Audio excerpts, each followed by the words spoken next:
Forests look the same to everyone. During the day, forests are bright, calm, and familiar. At night, they change, becoming deeper, quieter, and somehow more attentive.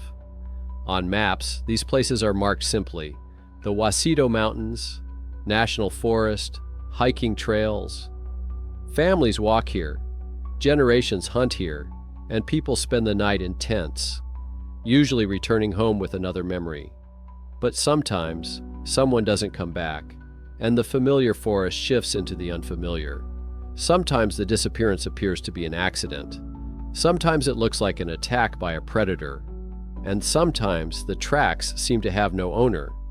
The wounds defy explanation, and the details survivors recall, too strange to fit into biology textbooks, remain unexplained. Tracks too large for any known animal. Search dogs that suddenly refuse to go any further. Experienced people who have known these forests for decades are disappearing overnight. Official reports use cautious wording: unidentified predator, circumstances cannot be accurately reconstructed, the cause of death cannot be clearly determined. But behind the dry official wording lies something else. Recurring details, unusual tracks, unexplained wounds, stories that defy classification, too similar from case to case to be a simple coincidence. Today, you will hear two inexplicable stories about mysterious disappearances in the forests of Arkansas.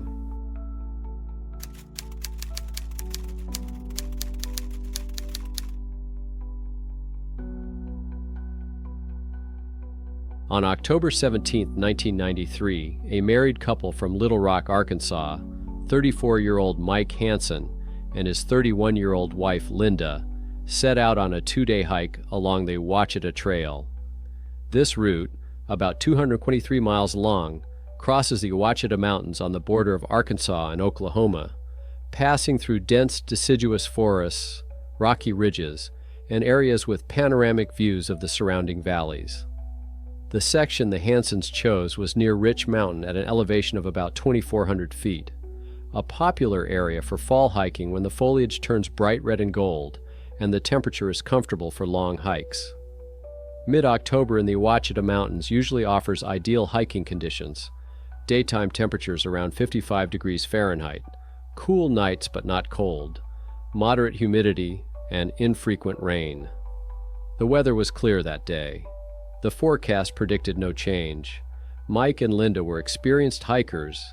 In recent years, they had completed several multi-day hikes on various routes in Arkansas and neighboring states. They knew the basics of forest safety, had the necessary equipment, and were accustomed to following protocols. Before setting out on the trail, they registered at the ranger station as required by the rules. They left a detailed plan. Start from the parking lot at the trailhead near Rich Mountain, travel north along the ridge, stop for the night after about 6 miles, then continue for another 6 miles the next day, returning to the car by the evening of October 19th. The total length of the route was about 12 miles there and back. It was a moderately difficult route, requiring no technical skills, well marked and regularly patrolled. When the Hansens did not return by the evening of October 19th, the rangers did not immediately raise the alarm. Delays of one day are common due to fatigue, a desire to linger in a picturesque spot, or minor incidents such as blisters. However, by noon on October 20th, when the couple's car was still in the parking lot and no word had been received from them, a search and rescue operation was launched. The patrol team quickly located the Hansens' camp about 6 miles from the trailhead. It was just as planned. They stopped there for the first night.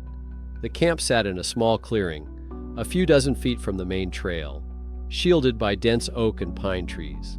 The tent stood ready, guy lines secured, entrance zipper closed.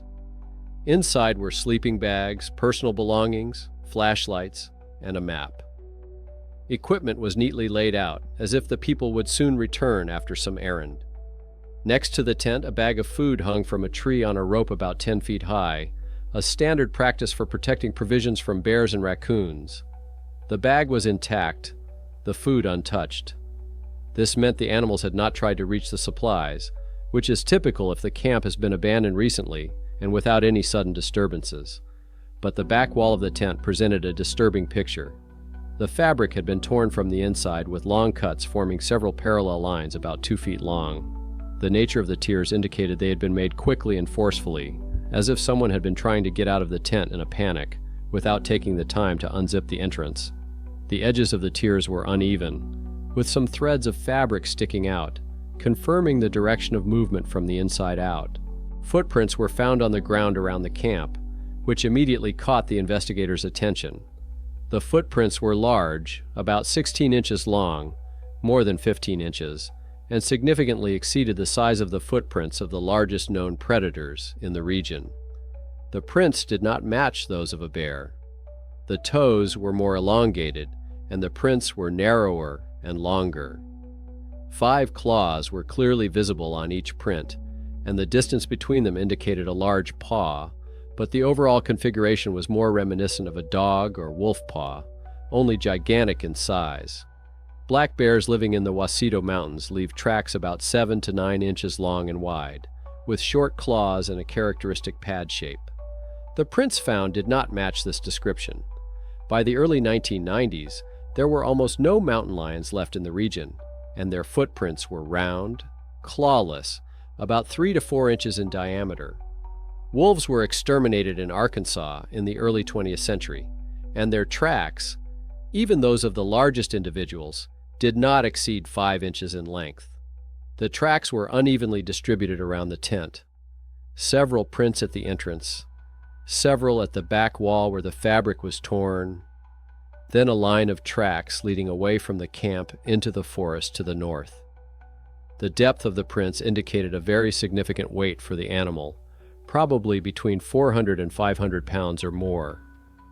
The distance between successive prints suggested movement on 4 limbs, but at times the tracks were arranged in pairs, as if the animal were moving on its hind legs. There were a few traces of human boots outside the camp. A few footprints led from the tent in different directions, then disappeared on hard ground or under a layer of fallen leaves. One trail led toward the main path, another in the opposite direction, deeper into the forest. Neither went far enough to give any idea of the route the people had taken. The search and rescue operation was expanded. Search dogs, volunteers, and rangers from neighboring areas were brought in. They combed the forest within a radius of several miles from the camp, checked the trails, and searched the stream beds, ravines, and areas of dense undergrowth. Helicopters were used for aerial surveillance, though the dense forest canopy in the Ouachita Mountains made it difficult to spot anything from the air. 16 days after her disappearance, on November 2nd, 1993, Linda Hansen was found alive. She was spotted by a truck driver traveling on a forest road about 19 miles from the camp. Linda was walking along the side of the road barefoot, her clothes torn and dirty, her hair tangled, her face covered with scratches and dirt. She could barely stand. Her left leg was clearly broken. She walked with difficulty, dragging her foot. The driver stopped, wrapped her in a blanket, and immediately took her to the nearest hospital. A medical examination revealed severe malnutrition and dehydration. Linda had lost about 15 pounds. Her skin was dry, her lips were cracked, and she showed signs of prolonged starvation. Her left leg was broken in the shin area, and the fracture had not been set, indicating she had been walking on a broken leg for several days. Multiple deep scratches, 4 parallel lines spaced 5 to 6 inches apart, ran diagonally across her back. The scratches were deep, reaching the subcutaneous layer, their ragged edges suggesting claws of considerable size. The examiner noted that the pattern and spacing of the wounds did not match any known domestic animal or machinery, but pointed to a large, unidentified creature. When Linda's condition stabilized, investigators tried to figure out what had happened. Linda was in shock, and her speech was broken, but she gradually began to tell her version of events. According to her, on the evening of October 17th, she and Mike had dinner, hung their food in a tree, and went to sleep around 9 p.m. The night was quiet and the temperature was comfortable. Around midnight, they woke up to a sound outside the tent. Linda described it as a deep, low-frequency growl that she could physically feel in her chest. The sound was close, possibly a few feet from the tent. Mike grabbed his flashlight and crawled outside through the tent zipper to face the source of the sound. Inside, Linda froze, heart hammering, clutching her flashlight with trembling hands. Then Mike screamed, a raw, shattering cry so laced with terror that it ripped through the night. Linda bolted for the tent's back wall, tearing straight through the fabric because something pressed against the entrance, blocking her way out. Once outside, she caught a glimpse of a silhouette in the light of Mike's flashlight, lying on the ground and still burning. Linda described the creature as huge, 7 or 8 feet tall, standing on its hind legs. It was holding Mike by the shoulders, lifting him off the ground. The creature's head, she said, resembled a wolf's, but the muzzle was shorter and more massive. Its eyes reflected the lantern's light, glowing yellow. Linda ran in the opposite direction into the forest darkness. She heard Mike's screams behind her, which continued for a few seconds and then stopped. After that, there was silence. Linda kept running without looking back until she tripped and fell, breaking her leg on the rocks. She went on to describe her days wandering through the forest. She moved mainly at night, hiding during the day in thick undergrowth or under fallen trees, afraid that the creature was looking for her. She drank water from streams and ate almost nothing except a few berries. On the 4th or 5th day, she felt that something was following her. She heard footsteps and breaking branches, but never saw her pursuer. The scratches on her back appeared one night when she was hiding under the roots of a fallen tree and felt a sharp pain, as if something had run its claws across her back. She screamed, ran out of her hiding place, and continued moving without stopping until dawn. By the time she reached the road on November 2nd, Linda was on the verge of complete exhaustion. She did not remember how many days she had been moving. She had lost track of time and could only orient herself by the change of day and night. Linda's story was met with mixed feelings. Investigators and medical staff had no doubt that she had experienced something traumatic. Her physical injuries, state of shock, and sincere belief in the truth of her words were obvious. A psychiatric evaluation was conducted. The psychiatrist found no signs of deliberate deception, malingering, or delusional disorder. Linda showed symptoms of acute post-traumatic stress disorder, but her story remained consistent during repeated interviews, which is unusual for fabricated stories. The scratches on her back were analyzed by forensic experts. The wounds were consistent with exposure to large, sharp claws. The distance between the parallel lines, 5 to 6 inches, indicated a paw of considerable size, exceeding the dimensions of any known predator in the region. The consulted biologists were unable to definitively determine which animal could have left such wounds. Bears leave wider and deeper wounds with less distance between their claws. Mountain lions use their claws to grab, but their paws are smaller, and the distance between their claws rarely exceeds 3 inches. The search for Mike Hansen's body continued and intensified after Linda's return. The camp area was combed even more thoroughly, the search radius was expanded, and the direction Linda indicated as her escape route was checked. The body was not found. Neither Mike's clothing nor his equipment was found, nor were there any signs of what had happened to him after that night. The large paw prints leading from the camp into the forest disappeared after a few hundred yards on hard, rocky ground. The official investigation faced a problem in classifying the case. Formally, it was an attack by an unknown predator that resulted in the death of one person and injuries to another. However, Linda's description of the creature did not match any known species of Arkansas fauna. 7 to 8 feet tall, moving on its hind legs, able to hold an adult man in the air, a wolf's head on a vertical body. None of this fits with the biology of bears, which can stand on their hind legs but rarely hold that position for long, and have a different head shape. In the regional folklore of Arkansas and neighboring states, there are legends about a creature called the Fook Monster, or Boggy Creek Monster, a large, hairy, two-legged creature that is occasionally seen in the swampy forests of the southern part of the state. Descriptions vary, but often include tall stature, bipedal movement, and aggressive behavior. However, there is no scientific evidence for the existence of such creatures, and most reports are classified as misidentifications of bears, hoaxes, or mass hysteria. The Hansen case was closed with the wording, "attack by an unidentified predator," resulting in the death of Michael Hansen and injuries to Linda Hansen. Mike's body was declared missing. Linda underwent a long course of psychological rehabilitation, but never returned to hiking. She moved from Arkansas shortly after her recovery and avoided interviews and public discussions of the incident.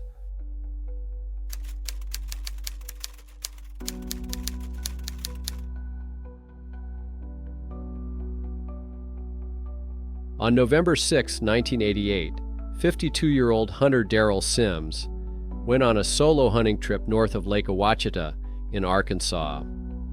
Lake Ouachita, the state's largest man-made lake, is surrounded by the Ouachita National Forest, a vast area of densely wooded hills with numerous streams, ravines, and areas of sparsely visited wilderness.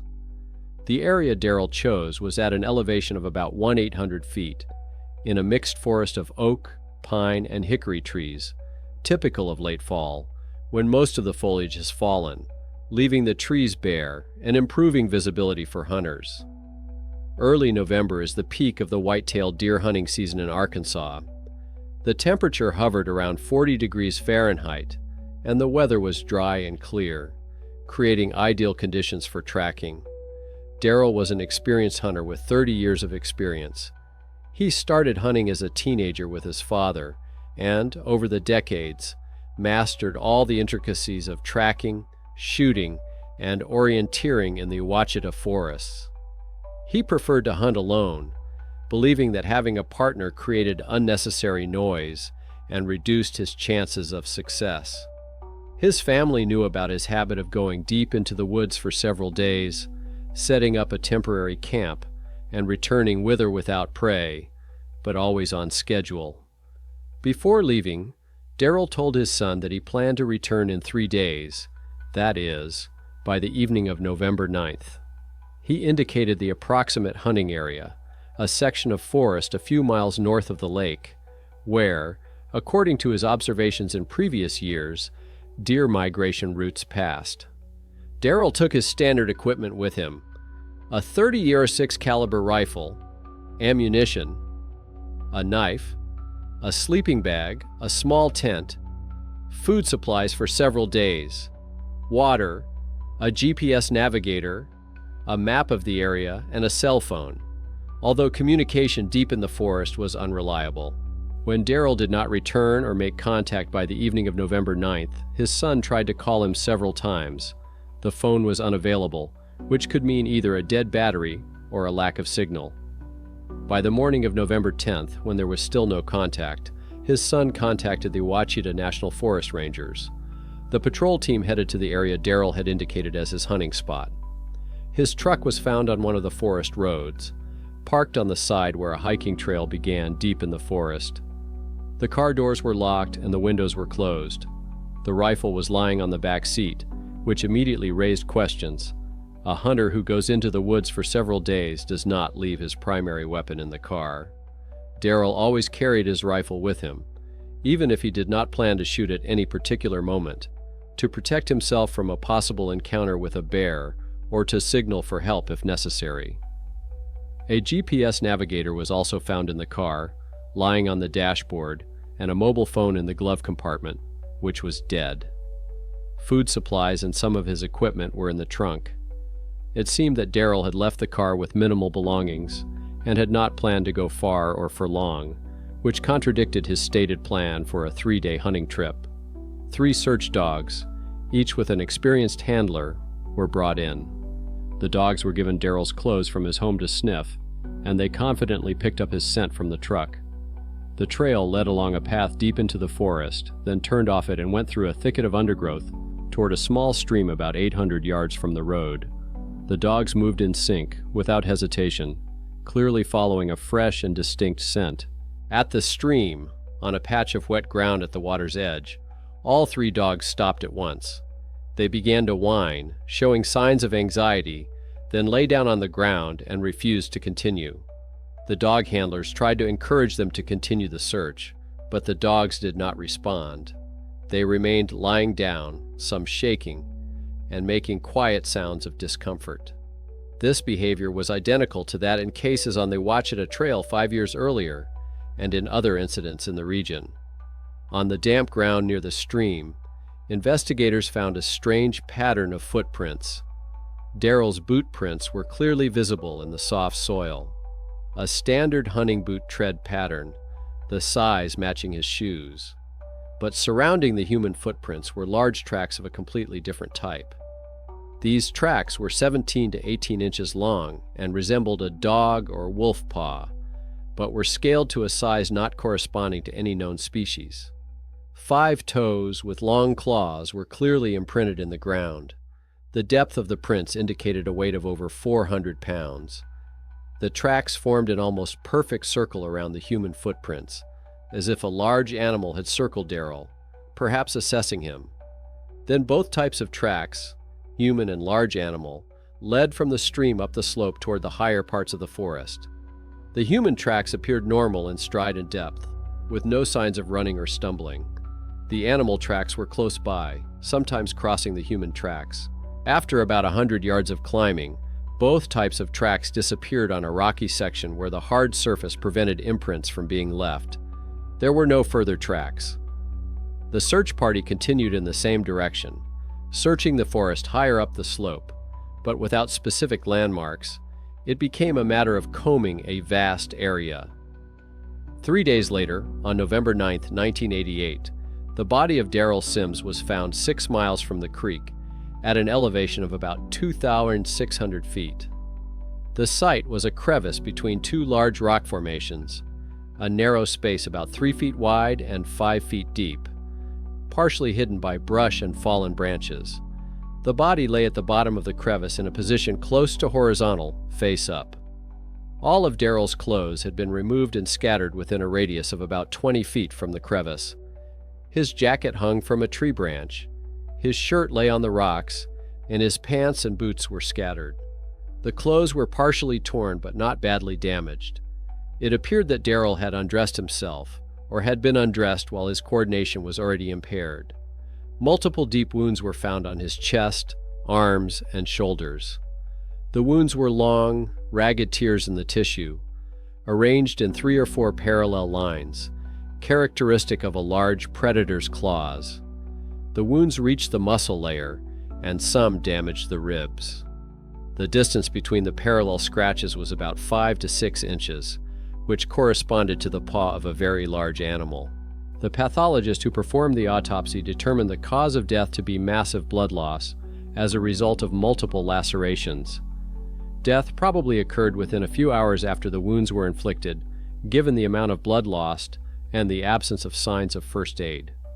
The time of death was determined to be approximately November 7th, 8th, which meant that Daryl spent about a day in the woods after his disappearance before he died. However, the pathologist faced difficulty identifying the animal that inflicted the wounds. The nature of the injuries did not match those of known predators in the region. Black bears, which inhabit the Ouachita forests, are capable of inflicting serious wounds with their claws, but their claws are shorter and closer together. In addition, bears usually strike from top to bottom, creating vertical gashes, while the wounds on Daryl's body were diagonal, as if from a sideways blow or grab. Cougars, or mountain lions, are theoretically present in Arkansas, although they are officially considered nearly extinct. However, cougars use their claws mainly to grab prey and kill by biting the neck or the back of the head. Multiple deep wounds on the chest and arms are not typical of a cougar attack. In addition, the size of the tracks by the creek, 17 to 18 inches, was significantly larger than the size of a cougar's paws, which rarely reach 5 inches in length. The pathologist's report included the phrase, "The wounds are consistent with the effects of the claws of a large predator of an unidentified species.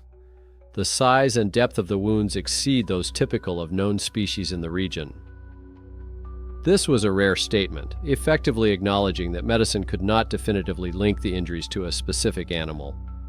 The question of how Daryl ended up 6 miles from the creek and 800 feet higher remained unanswered. The route from the creek to the crevasse traversed difficult terrain, steep climbs, dense undergrowth, and rocky sections. For a person in normal condition, it would take several hours of intense movement. For a person who had suffered serious injuries, such a distance would be extremely difficult. In addition, the absence of blood on the path between the creek and the crevice indicated that the wounds had been inflicted at the site, not during movement. The theory that Daryl was attacked at the stream, then ran away or was carried to the crevice where he received fatal wounds, seemed the most likely, but the details did not add up. If he was running away, why did his tracks show no signs of running? If he was carried by an animal, where were the animal's tracks after the rocky section? If he was wounded at the creek, how did he walk 6 miles to the ravine? The official investigation classified the case as death by an unidentified predator. Daryl's family received his body for burial. The area around Lake Ouachita and the surrounding forests was not closed to hunting or tourism.